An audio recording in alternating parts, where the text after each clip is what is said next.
I love you, I love you, I love you until I find the day, the only words I know that you until I until I Salut à tous, j'espère que vous allez bien. Cette fois-ci, on va se retrouver pour une rubrique que je vais appeler Red Carpet. Pour la toute première rubrique du Red Carpet, je voulais vous parler du Met Gala. Pour introduire un petit peu, le Met Gala, c'est à la base un grand bal de charité où plein de célébrités, qui soient proches ou pas de la mode, sont invités. Donc c'est vraiment fermé comme événement. Le but du Met Gala, c'est donc de récolter de l'argent pour investir dans le Costume Institute. C'est un musée de mode à New York qui ne fonctionne que par le Met Gala. Donc en fait, une fois par an, ils font une méga récolte de fonds pour pouvoir faire tourner le musée. À chaque fois, en fait, on présente une toute nouvelle exposition et le thème de l'exposition est du coup le thème du Met Gala. Donc toutes les personnalités qui sont invitées doivent suivre ce thème, et la particularité du Met Gala, c'est que c'est vraiment à chaque fois un thème assez particulier. Il faut vraiment aller chercher le sens de ce thème, et donc on retrouve normalement énormément de tenues hyper extravagantes. C'est le principe du Met Gala. D'ailleurs, quand je vous ai organisé le petit sondage sur Instagram, vous étiez tout en mode non, on n'aime pas du tout cette tenue-là, alors que c'était les plus extravagantes, les plus originales et les plus en phase avec le thème. Cette année, le thème était très particulier et beaucoup de stars ont eu du mal à comprendre le sens de ce thème. Ce thème vient en fait d'un essai de Susan Sontag, qui a écrit ça en 1964. C'est un thème qui est articulé autour des prises de position, de la mode décalée, de tout ce qui est excentrique. C'est assez actuel comme message, parce qu'aujourd'hui on essaie de vraiment faire passer un message via la mode. Donc on est vraiment dans ce mode, il faut revendiquer quelque chose à travers la mode. Donc pour moi, le thème a tout son sens cette année. Alors on va commencer tout de suite avec le débrief top flop du Met Gala 2019. C'est parti. Alors Harry Styles, pour le Met Gala 2019, est arrivé en tenue Gucci. Tout le haut est dévoilé, je me semble que c'est du tulle ou de la dentelle, je sais pas très bien, plutôt du tulle. Alors ici, par contre, quand je vous ai sondé, vous étiez nombreuses à me dire que vous n'aimez pas du tout son look. Je peux comprendre, de nouveau c'est quelque chose de très spécial, mais moi je trouve que c'est du coup super sympa. Son look, je trouve que du coup c'est recherché, il y a un rapport avec le thème, donc pour moi, je le mets dans un top. On va passer tout de suite au premier flop pour moi, c'est la tenue de Ashley Graham. Alors c'est une femme que moi personnellement j'adore, mais par contre sa tenue, là j'adore pas du tout. Là franchement je trouve qu'elle aurait dû quand même au moins porter un petit short ou quelque chose en dessous de son costume. Là elle n'a rien en dessous de son costume, elle est peut-être juste en culotte ou même pas, en fait on ne sait pas. Je sais pas, je pense qu'elle a voulu être extravagante en montrant toutes ses formes, c'est bien de les assumer, mais là pour moi c'est à la limite du vulgaire, donc un bof. Alors cette personnalité-là, je pense qu'elle a fait beaucoup parler d'elle, c'est Céline Dion. Elle a été comparée par plein de choses différentes, on a pu trouver plein de mèmes sur internet, et celui que j'ai préféré c'était celle de la reine Isma dans le film Cusco. Je vais vous mettre une photo comme ça vous verrez tout de suite la ressemblance. C'est vrai qu'avec cette coiffe en l'air on dirait un peu une sorte de sorcière, mais là pour le coup pour moi c'est un look de Met Gala. C'est extravagant, c'est travaillé, c'est réfléchi, donc moi je la trouvais canon là-dedans.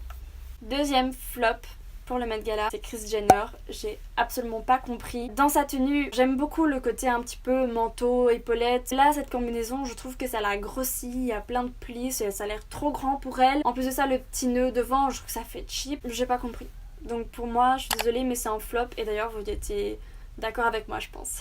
Next, Jared Leto. C'était un petit peu mitigé de votre côté.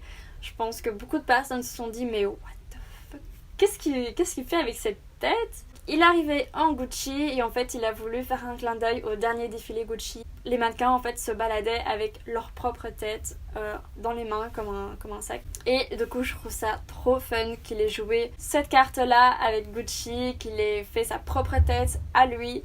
Et en plus pendant la cérémonie il a pas arrêté de s'amuser avec ça et de faire des blagues. Bref, je trouve que là pour le coup c'est un look de Met Gala, même si vous étiez un petit peu perplexe. Je Je trouve qu'il a joué la carte de l'extravagance à fond. Pour moi, du coup, c'est un top. Rien à faire. Une autre personnalité qui a énormément fait parler d'elle pendant le Met Gala, c'est Katy Perry. Pour le coup, elle s'est plutôt déguisée en lustre géant. De nouveau là, il y a eu beaucoup de comparaisons, notamment avec La Belle et la Bête. Apparemment, elle a eu énormément de mal à se déplacer avec ça. Il y avait quelqu'un qui l'aidait pour marcher et monter les marches. Mais voilà, je trouve que c'était super drôle. En tout cas, ça a fait parler. Au moins, c'est quelque chose de provoquant, d'extravagant, en plein dans le thème. Donc moi, je la mets quand même dans un top. Next, on passe à Emily Ratajkowski. Bon, bref, vous aurez compris. Là, pour le coup, c'est extravagant. Ça fait très déesse grecque, je trouve. Après, on sait que cette fille-là, elle aime montrer tout son corps, elle a aucun complexe par rapport à ça. Là c'est fort, mais je trouve que bon, ça va avec sa personnalité. Et après, bon, montrer des seins, moi je passe au-dessus de ça, c'est pas du tout dérangeant. Au contraire, là c'est vraiment une tenue pour moi artistique. En plus c'est vrai que les déesses grecques, elles étaient souvent un petit peu dévoilées, etc. Donc pour moi c'est tout à fait pertinent. Et en fait là-dessus, elle a voulu rendre hommage à Cher, qui avait la même tenue plus ou moins dans les années 70. Et c'est une tenue de Peter Dundas que bon, moi je connaissais pas, mais c'est assez canon. En tout cas, moi je la mets dans un top. Alors, passons maintenant à la top modèle Gigi Hadid. Alors là, pour le coup, vous y étiez fort mitigé. À 53%, vous avez mis flop. Et je peux comprendre, c'est assez particulier. Elle avait envie de tester quelque chose d'un petit peu fou. Et donc, elle s'est un peu déguisée en reine des glaces, avec une tenue signée Michael Kors. Elle avait aussi des cils blancs pour faire vraiment comme des cils gelés, enfin bref, avec des touches de doré. J'ai complètement adoré sa tenue. Il me semble que c'est un costume en fait, une sorte de body entier avec une veste costume par-dessus qui se finit avec des plumes de nouveau, hein. Vous verrez des plumes partout sur le Met Gala 2019. C'est vrai que pour le Met Gala, il faut être dans l'extravagance, dans l'originalité, et pour moi, elle y est à fond. Donc c'est un top. Passons au clan Jenner-Kardashian, mais surtout avec Kylie Jenner. Là, vous avez été nombreuses à la mettre dans un top. Elle est arrivée comme avec sa sœur en atelier Versace. Alors il faut savoir que la robe de Kylie est faite en résille de cristal entrelacé, de cristaux de Swarovski et de plumes d'autruche, donc très très très complexe, avec cette perruque mauve. Ça c'est du Kylie à 100%, donc je trouve ça génial qu'elle a assorti ses cheveux à sa tenue. Bref, pour tous ces choix là, je la mets dans un top. Passons à sa sœur Kendall Jenner, qui moi m'a bluffée, mais à tous les niveaux. Au niveau de la tenue, du maquillage, de sa prestance, je la trouve incroyable pour le coup. Il faut dire qu'au niveau mode, elle est quand même assez badass. Et donc, comme je l'ai dit, elle est arrivée en atelier Versace. Tous ses bijoux viennent de chez Tiffany & Co. Et alors, le petit côté un peu marrant, c'est que comme elle a défilé aux côtés de sa sœur Kylie Jenner, elles étaient donc en orange et en violet. Et ça a fait beaucoup penser à une certaine scène de Jim Carrey avec Jeff Daniels, et du coup ça a fait beaucoup rire. Kendall Jenner a aussi beaucoup joué sur cette carte là et a repartagé du coup toutes les comparaisons qui ont été faites à propos de sa tenue à elle et sa sœur. Et ce que j'aime particulièrement dans la tenue de Kendall Jenner, c'est qu'elle a vraiment joué la carte de la plume à fond. Je trouve que le tombé est très bien fait. C'est pas une grosse touffe, c'est vraiment tout en délicatesse. Ça fait très années 20, je trouve. Bref, pour moi, c'est un top, mais à 100%. Et je pense que vous étiez vraiment d'accord aussi avec moi sur ce coup-là. Du côté Kardashian, je pouvais pas ne pas vous parler de Kim. Je pense que sa proposition est quand même super pertinente par rapport au thème. Elle est arrivée vraiment avec une silhouette hyper improbable. Alors on sait très bien que Kim Kardashian, elle est surtout réputée justement pour ses formes, pour avoir un corps vraiment en sablier. Et du coup, je pense qu'elle a voulu être extravagante en donnant un petit clin d'œil à toutes ces rumeurs sur ses formes, et elle jouait un petit peu avec ça. Mais en fait, elle met une sorte de corset ultra serré, et c'est ça qui donne cet effet hyper cintré au niveau de la taille, hyper exagéré comme silhouette. Et alors, pour aller un petit peu plus dans les détails, elle a porté du coup une robe qui est en silicone, qui a été brodée de cristaux en forme de gouttelettes, comme si les gouttes glissaient sur elle. Et elle a fait aussi un effet mouillé dans ses cheveux. Tout ça pourquoi? En fait, pour faire un clin d'œil aux Californiennes qui sortent de la mer toutes mouillées, les cheveux mouillés en arrière, etc. Puisque elle vient de là-bas. Donc pour ça, allez, moi je la mettrais dans un top quand même, je pense. Passons maintenant à Kristen Stewart. Et là, on a été tous d'accord pour la mettre dans un flop à 72% quand même. Moi, j'ai absolument pas trop compris ce qu'elle a fait. Déjà au niveau de la tenue, je trouve ça hyper ringard. Ce pantalon blanc très large avec ce haut en sequin. Elle est venue tout en Chanel, mais là je trouve que ça fait vraiment... ça fait mémé en fait comme tenue. Par contre, au niveau des cheveux et du maquillage, là on part plutôt sur une junkie. Je sais pas trop, en fait elle a voulu faire référence à David Bowie, mais le résultat est pas du tout réussi pour moi. Pourtant j'adore généralement ces tenues, mais là, j'aime pas du tout. Donc, un flop, c'est sûr.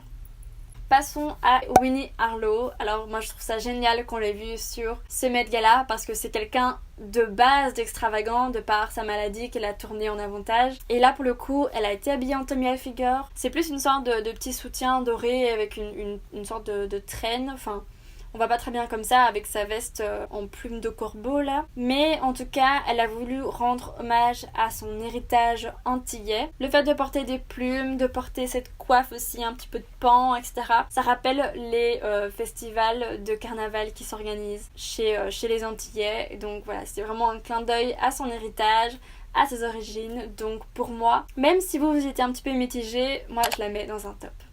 Passons à la chanteuse Dua Lipa. Au premier regard, j'étais assez surprise. C'était beaucoup d'informations, beaucoup de couleurs. Finalement, en regardant d'un peu plus près, en regardant d'autres photos, je trouve que du coup, elle rentre super bien dans le thème en ayant été aussi extravagante, en donnant un petit clin d'œil aux années 60 pour tout ce qui est hippie, d'où la coiffure et d'où les motifs hyper psychédéliques. Donc je trouve que c'est super chouette. En plus, la robe lui fait un décolleté de feu. Et en plus de ça, elle portait des collants qui étaient assortis, enfin des collants et des talons qui étaient totalement assortis à sa robe, donc ça faisait un peu uniforme. Et pour moi c'est un top. Même si vous n'étiez pas non plus hyper convaincus, pour moi un top on va dire. Alors toute dernière tenue que je vais voir avec vous du Met Gala 2019, c'est celle de Madeleine Petsch. Alors vous avez été nombreuses à la mettre dans un top. Et je suis tout à fait d'accord. Il me semble que c'était son tout premier Met Gala et pour le coup elle a collaboré avec Jean-Paul Gaultier. D'ailleurs ça m'étonne qu'il n'y ait pas plus eu de création Jean-Paul Gaultier au Met Gala alors que voilà c'est un designer qui est quand même assez extravagant. Donc ça m'étonne de ne pas l'avoir plus vu.